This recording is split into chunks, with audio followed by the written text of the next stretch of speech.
Good morning, Coldwell Banker, Utah. One of the biggest challenges each week of doing these videos is trying to decide what am I going to talk about? Not because there's a lack of, but there's so many things I'd love to talk about.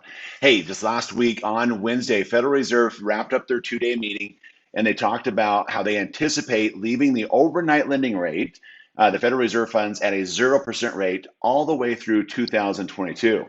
That's a really crazy big deal. And so there's a lot of reasons for that.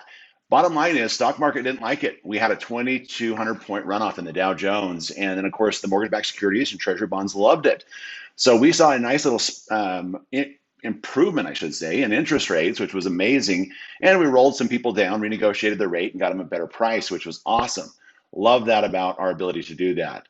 Now, there's a lot of factors that go into that, but I want to talk about some things that are coming back. I want to let you guys know because we get asked a lot.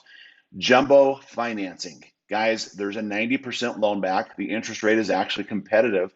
They're going to have, of course, mortgage insurance on that, but there's a lot of people that want to be in that jumbo range. And with rates as low as they are, they don't necessarily want to liquidate so much cash. So it has to be a really strong borrower, good reserves, good credit, but we can do 90% on the jumbo financing.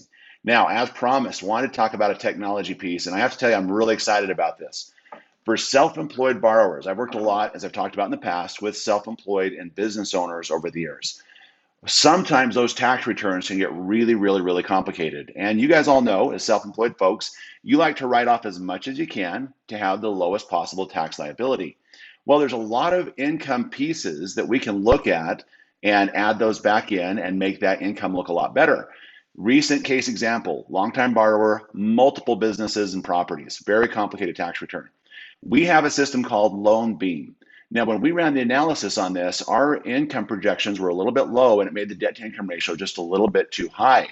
Once we ran that through the LoanBeam system, which will happen automatically if they upload their tax returns, it gave us an income that saved the loan, made the loan work, and it was an amazing, I loved it. So LoanBeam, great technology. We have some information right here for you.